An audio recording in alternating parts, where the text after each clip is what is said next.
सुप्रभातं मित्राणि। अद्य अस्याम् आभासीयायां कार्यशालायां भवतां समेषां पुनः हार्दं स्वागतं व्याहरामि। संजय महोदयाः अत्र वर्तन्ते सूत्रधाररूपेण। तान् प्रति अपि अहं स्वनमस्कारान् निवेदयामि। अद्य मित्राणि, अद्य अस्माभिः यः विषयः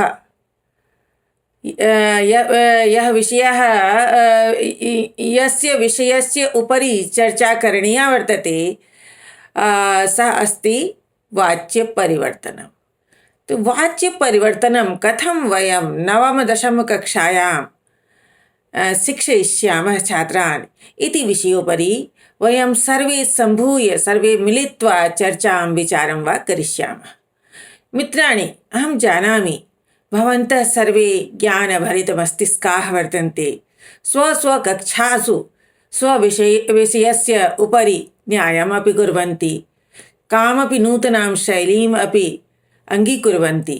परं यदि वयम् अत्र विषयाणां चर्चां मिलित्वा कुर्मः चेत् तर्हि अत्र ये केऽपि उपस्थिताः वर्तन्ते ते लाभान्विताः भविष्यन्ति।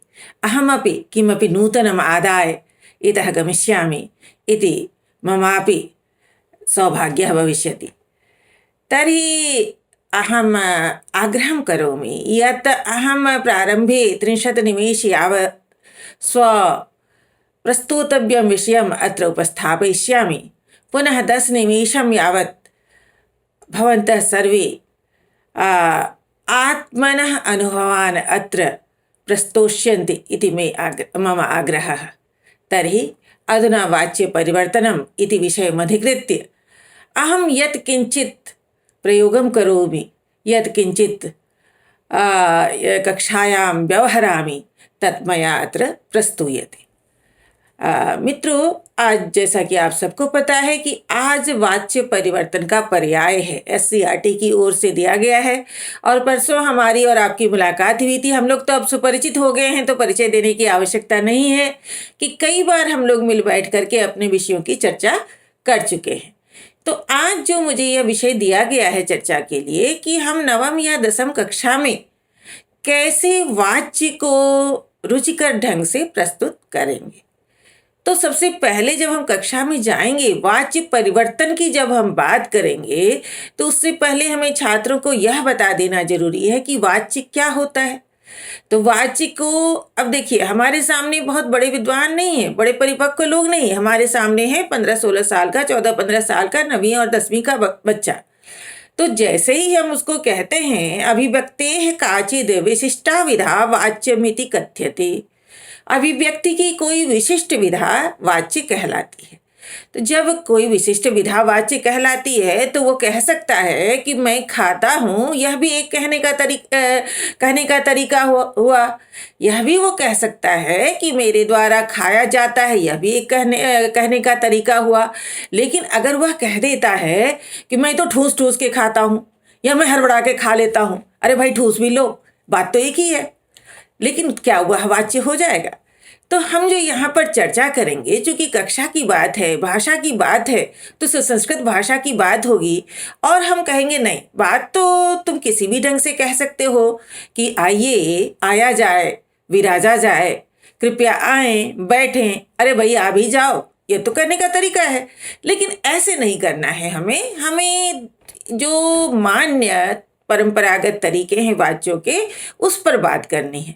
और तब उन्हें यह बताना है कि वाच्य जो होते हैं 3 तरह के होते हैं। तो एक तो होता है कर्तृवाच्य, दूसरा होता है कर्मवाच्य और तीसरा होता है भाववाच्य। अब हमने बच्चों को बांध दिया कि बात कहने की कोई विशिष्ट विधा तो है वाच्य, लेकिन अब हमें 3 तरह के वाच्यों की चर्चा करनी है। अब कर्तृवाच्य जैसे कि स्पष्ट है, कर्तृ यानी कर्ता। तो कर्तृवाच्य में कर्ता प्रधान होता है। बिल्कुल, आप बच्चों को कह सकते हैं कि कर्तृवाच्य यानी जो भी वाच्य लिखा हुआ है उसका जो पहला पद है वही प्रधान होता है, और जो प्रधान होता है उसमें प्रथमा विभक्ति होती है। अब अगर यह आपने नियम उसको बता दिया कि दूसरी कर्म और क्रिया पर हम बाद में जाएंगे, तो कर्तृवाच्य यानी कर्ता प्रधान और कर्ता में प्रथमा विभक्ति, उसी प्रकार कर्मवाच्य यानी कर्म प्रधान और कर्म में प्रथमा विभक्ति। तो एक नियम तो उसने जान लिया कि जो कोई भी वाच्य होगा जिससे आरंभ होगा वही प्रधान होगा, और वही प्रधान होगा, जो प्रधान होगा तो उसमें प्रथमा विभक्ति लगेगी। इतना तो उसने समझ लिया। अब आते हैं तीसरा वाच्य जो वह अंग्रेजी में नहीं पढ़ता है, जो वह हिंदी में नहीं पढ़ता है, अब वो संस्कृत में पढ़ता है कि भाववाच्य। तो अकर्मक क्रियाओं में भाववाच्य होता है, यह बताने की आवश्यकता है, क्योंकि अंग्रेजी में वो एक्टिव वॉइस और पैसिव वॉइस ही पढ़ता है, तीसरा कोई वॉइस वो पढ़ता नहीं है। और हिंदी में भी मेरे हिसाब से मैंने जहाँ तक देखा है उसमें कर्तृवाच्य और कर्मवाच्य ही पढ़ता है। यह तीसरा वाच्य जो संस्कृत में कॉन्सेप्ट है इसको भी स्पष्ट कर देना है कि अगर कर्म है तब तो कर्म प्रधान होगा, अगर कर्म ही नहीं है, भाव ही है, वहाँ पर कर्म क्रिया है, तो वहाँ क्या होगा, वहाँ नियम तो सारे कर्मवाच्य के लगेंगे, लेकिन कर्म है ही नहीं तो कर्म में कोई परिवर्तन नहीं होगा। तो अब हमने एक साथ एक बात कर ली कि कर्तृवाच्य में कर्ता प्रधान होता है और उसमें प्रथमा विभक्ति होती है, कर्मवाच्य में कर्म प्रधान होता है और उसमें प्रथमा विभक्ति होती है, भाववाच्य जो कि भाव में होता है, कर्म वहाँ होता ही नहीं, इसलिए वहाँ अन्य सारे नियम तो कर्मवाच्य की तरह होंगे, लेकिन कर्म है नहीं तो कर्म में कोई परिवर्तन होने की संभावना ही नहीं है। अब इसके साथ साथ उसको यह भी बताना है, उसने कारक पढ़ी है, कारक की विभक्तियों का उसे ज्ञान है, तो सामान्य तौर पर हमने उसे जो पहली बार उसे बताया है कि कर्ता में प्रथमा होती है, उक्ते अनुक्ते पर बाद में जाएंगे, कर्म में द्वितीया होती है, करण में तृतीया, संप्रदान में चतुर्थी, ये बात उसको पता है। तो अब उसको कहना है कि कर्तृवाच्य में कर्ता प्रधान होता है, उसमें प्रथमा विभक्ति हुई, कर्म है तो कर्म में द्वितीया होगी जो तुम सामान्य नियम जानते हो, और क्रिया का जो रूप है वह परस्मैपदी धातुओं की तरह चलेगा। यह परस्मैपदी धातुओं की तरह एक उदाहरण हम दे देते हैं। बच्चे को पता है कि पठति पठता पठन्ति, गच्छति गच्छता गच्छन्ति, धावति धावता धावन्ति, वर्तमान काल का ही उदाहरण लेकर के चलते हैं, क्योंकि वैसे तो हमें जब हम वाच्य पढ़ाएंगे तो हमें उनको ये बताना चाहिए कि भूतकाल में किस तरह के परिवर्तन होते हैं, भविष्य काल में किस तरह के परिवर्तन होते हैं। लेकिन चूँकि यह जो इस बार का जो पाठ्यक्रम है, और मुझे लगता है इस बार तो न्यूनीकृत पाठ्यक्रम है, हमने परीक्षाओं में अक्सर ही देखा है कि वर्तमान काल के वाक्यों को ही कर्मवाच्य में परिवर्तन के लिए प्रश्न पूछे जाते हैं। तो कर्मवाच्य में क्या होता है, कर्म प्रधान है और कर्म में प्रथमा हो गई, फिर कर्ता जो करने वाला है वो कहाँ गया, उसमें कौन सी विभक्ति लगेगी, जब कर्म में प्रथमा लग गया तो उसमें लग गया तृतीया। अब उसको एक उदाहरण आप चाहें तो दे भी सकते हैं कि अंग्रेजी में जहाँ तुम बाय लगाते हो अथवा हिंदी में जहाँ तुम के द्वारा या से लगाते हो वहाँ तुम यहाँ तृतीया लगा दो, अगर उसको वो ज्ञान ज़्यादा प्रौढ़ है तो। नहीं है तो आपका यह काम है ही, कर्म में प्रथमा हो गई, कर्ता में तृतीया हो गई, और क्रिया का जो रूप है वह परस्मय पद की तरह नहीं बल्कि आत्मनेपदी की तरह चलेगा। भाववाच्य में कर्म है ही नहीं, कर्ता में तृतीया हो ही गई, क्रिया का रूप ऐसे ही जैसे आत्मनेपदी की तरह। तो ये हमने सामान्य उसको कर्तृवाच्य, कर्मवाच्य और भाववाच्य का परिचय देते हुए हम आगे बढ़ते हैं। और अब हम सिर्फ यह कह देंगे कि कर्ता प्रधान होता है, अस्मिन् वाच्ये कर्ता प्रधानः भवति, क्रिया च कर्तु अनुसारं प्रयुज्यते, कर्तरि प्रथमा विभक्ति भवति, कर्मणि द्वितीया विभक्ति भवति। तो ये नियम की बात हुई, इससे क्या गया, अभी उसने इस कान से सुना, कक्षा से बाहर गया और वो भूल गया। अब उसके सामने हमें कुछ उदाहरण रखने हैं और हमें कोशिश करनी है कि हमने बालकः पुस्तकं पठति उसके सामने रखा तो हम एक दो बच्चे से अवश्य पूछेंगे कि बच्चा इसमें कर्ता कौन है। अगर वो गलती करता है, पहला बच्चा अगर किसी भ्रम में है, तो हम ये पूछ सकते हैं कि पठति क्रिया जो है, पढ़ना जो क्रिया है वह किसके द्वारा की जाती है, बालक के द्वारा की जाती है। यानी क्रिया के संपादन में जो मुख्य भूमिका निभाता है वही कर्ता होता है। तो यहाँ पर कर्ता कौन है, बालक है, तो बालक में प्रथमा लगी हुई है। उसको एक उदाहरण भी दे दीजिए, बालका बालको, बालका प्रथमा में ही होता है। अब किम पठति, कर्म क्या होता है, क्रिया का जो आधार होता है वह कर्म होता है। तो बालकः किं पठति? पुस्तकं पठति। तो पुस्तकम पठति, अब इसमें द्वितीया है, लेकिन यह नपुंसकलिंग शब्द का रूप है, तो उसको यह बताते हुए हमें आगे बढ़ना है कि फलम फले फलानी और फलम फले फलानी जैसे नपुंसकलिंग शब्द के प्रथमा और द्वितीया में एक जैसे रूप होते हैं, वैसे ही पुस्तकम पुस्तके पुस्तकानि प्रथमा में भी और पुस्तकम पुस्तके पुस्तकानि द्वितीया में भी होते हैं। लेकिन यहाँ जो पुस्तकम है वह कौन सा वाला है? द्वितीया वाला है। इसका रूप, क्रिया का रूप कैसे चला? परस्मैपदी की तरह। हम उसको बता चुके हैं कि अति अतः अंति की तरह हमने वर्तमान काल में रूप चलाना है, ये कर्तृवाच्य में। अब एक वचन तो ये हो गया, बालकः पुस्तकम पठति। अब बच्चों से आप चाहें तो दूसरा प्रश्न पूछ सकते हैं कि बच्चों अगर हम इसे द्विवचन में बदलेंगे तो क्या हो जाएगा? तो कह सकता है अधिकांश की बालको पुस्तकम पठतः। बहुवचन में क्या हो जाएगा? बालकाः पुस्तकं पठन्ति। इसी तरह छात्रः लेखं लिखति, छात्रो लेखं लिखतः, छात्राः लेखं लिखन्ति। सभी वाक्यों में क्या है? कर्ता में प्रथमा विभक्ति है, कर्म में द्वितीया विभक्ति है और क्रिया का रूप जो है परस्मैपदी की तरह चल रहा है।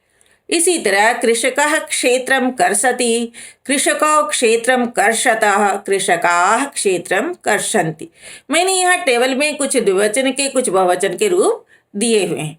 सः जलं पिबति, तौ जलं पिबतः, ते जलं पिबन्ति। सः कार्यं करोति, तौ कार्यं कुरुतः, ते कार्यं कुर्वन्ति। अब अगर हमने सह तौ ते का रूप दे दिया, सह गीतम गायति, तौ गीतम गायतः, ते गीतम गायन्ति। और स्त्रीलिंग में सर्वनाम में क्या होता है उसका भी रूप देना जरूरी है। तो सा भोजनम पचति, ते भोजनम पचतः, ताः भोजनम पचन्ति। सा नृत्यं करोति, ते नृत्यं कुरुतः, ताः नृत्यं कुर्वन्ति। सा फलानि खादति, ते फलानि खादतः, ताः फलानि खादन्ति।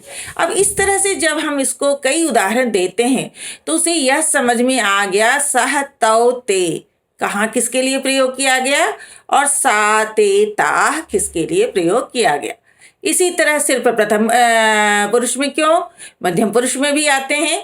त्वं कुत्र गच्छसि, युवां कुत्र गच्छतः, यूयं कुत्र गच्छथ। त्वं कन्दुकं क्रीडसि, कन्दुकेन क्रीडसि होना चाहिए, युवां कन्दुकं क्रीडथः, यूयं कन्दुकं क्रीडथ। त्वं पाठं स्मरसि, युवां पाठं स्मरथः, यूयं पाठं स्मरथ। अब आ जाते हैं उत्तम पुरुष में भी। अहं गृहं गच्छामि, आवां गृहं गच्छावः, वयं गृहं गच्छामः। अहं पायसं खादामि, आवां पायसं खादावः, वयं पायसं खादामः। और इसी तरह अहं शाटिकां क्रीणामि, आवां शाटिकां क्रीणीवः और वयं शाटिकां क्रीणीमः। तो बहुत सारे उदाहरण दे दिए और इन उदाहरणों से उसे बीच बीच में उठा करके बच्चों से पूछा कि बच्चों आपने कहीं भी देखा कि जो भी करता है, बालक है, छात्र है, कृषका है, स है, तौ है, ते है या सा तेता है या त्वम युवाम यूयम है या अहम आवाम वयम है, वहाँ प्रथमा के अतिरिक्त तो कोई विभक्ति नहीं है। दूसरा जो कर्म है वहाँ द्वितीया ही विभक्ति है और क्रिया के जो रूप हैं परस्मैपदी की तरह हैं। तो इस तरह से कर्तृवाच्य उसको स्पष्ट हो गया। आगे बढ़ते हैं और फिर उदाहरणों से आते हैं। अब इसको हमने छोड़ दिया, वहाँ तो हमने सामान्य नियम थे तो थोड़ी चर्चा कर दी, इसको हम इन नियमों पर हम बाद में आएंगे। और अगर हम यह वाक्य रखते हैं त्वया गीतम गीयते, तुम्हारे द्वारा गीत गाया जाता है। अब त्वया में कौन सी विभक्ति है? तृतीया विभक्ति है। ये बच्चे जानते हैं, युष्मत् शब्द का रूप, अस्मत् शब्द का रूप उनके सामने है। तो फिर उदाहरण देते हैं मया पाठः पठ्यते, मेरे द्वारा पाठ पढ़ा जाता है। फिर देते हैं तेन लेखः लिख्यते, उसके द्वारा लेख लिखा जाता है। पित्रा पुत्रः अवबोध्यते, पिता के द्वारा पुत्र समझाया जाता है। मात्रा पुत्री भोज्यते, माता के द्वारा पुत्री खिलाई जाती है, अर्थात माता पुत्री को खिलाती है। कृषकेन क्षेत्रम कर्ष्यते, कृषक के द्वारा क्षेत्र जोता जाता है। रामेण रावण हता। अब यहाँ भूतकाल के उदाहरण आगे इस बार के पाठ में भूतकाल नहीं आने हैं अथवा भविष्यत काल नहीं आने हैं, लेकिन एक आधा उदाहरण आ जाए तो कोई हर्ज नहीं है। कृषकेन वृषभः कर्षिता। कृषक के द्वारा किसान के द्वारा बैल जोता गया। मया फलम खादितम। मेरे द्वारा फल खाया गया। त्वया गीतम श्रुतम। तुम्हारे द्वारा गीत सुना गया। कथावाचकेन कथा कथिता। और कथावाचक के द्वारा कथा कही गई। मात्रा गीता श्रुता। और माता के द्वारा गीता सुनी गई। अब यहाँ पर बच्चे से पूछिए कि बच्चे आपको कहीं लगा कि कोई समानता अगर आप निकालिए तो यह समानता वह जरूर निकाल लेगा कि सभी कर्ता में तृतीया विभक्ति लगी है, चाहे त्वया हो, चाहे मया हो, चाहे तेन हो, चाहे पित्रा हो, तो यह वो निकाल लेगा। एक नहीं निकालेगा दूसरा निकालेगा, दूसरा नहीं निकालेगा तीसरा निकालेगा, और ऐसी तो संभावना है ही नहीं कि कोई नहीं निकालेगा। लेकिन मान लिया किसी ने नहीं निकाला तो हम तो हैं ही, तो हम अंत में कह देंगे कि बच्चों आपको ध्यान रखना है कि यहाँ हर जगह क्या है, तृतीया विभक्ति लगी हुई है। अब आते हैं कर्म में। अब कर्म में गीतम गीयते और पाठः पठ्यते। यहाँ बच्चा जरूर चौंकेगा। गीता श्रूयते। अब ये क्या हो रहा है कि यहाँ पर तो गीतम हो गया, यहाँ पर पाठा हो गया, यहाँ पर लेखा है, यहाँ पर गीता है, तो ऐसा क्या है? तो यहाँ पर उनको यह बताना है कि यह जो गीतम है नपुंसक लिंग में है, इसलिए प्रथमा का ही रूप है यह, लेकिन नपुंसक लिंग होने की वजह से गीतम है, क्षेत्रम है, फलम है, और पुल्लिंग जहाँ जहाँ है पाठा, लेखा, पुत्र, ये रूप है। और बाकी अगर गीता है, कथा है, तो उसके हिसाब से स्त्रीलिंग है, और यहाँ पर श्रुता और कथिता रूप हो गया। तो आगे ये देखना है कि अगर स्त्रीलिंग है और भूतकाल का रूप है तो वहाँ रूप बदल जाता है। हमने ता और तवतु प्रत्यय उस दिन पढ़े थे और उसमें ये बात ध्यान दी थी। तो आम तौर पर जहाँ वर्तमान काल में इस तरह का परिवर्तन नहीं होता है। ज्योति रानी जी आपकी आवाज आ रही है, माइक खुला हुआ है आपका। ज्योति रानी जी आपका माइक खुला हुआ है, कृपया माइक को बंद करें।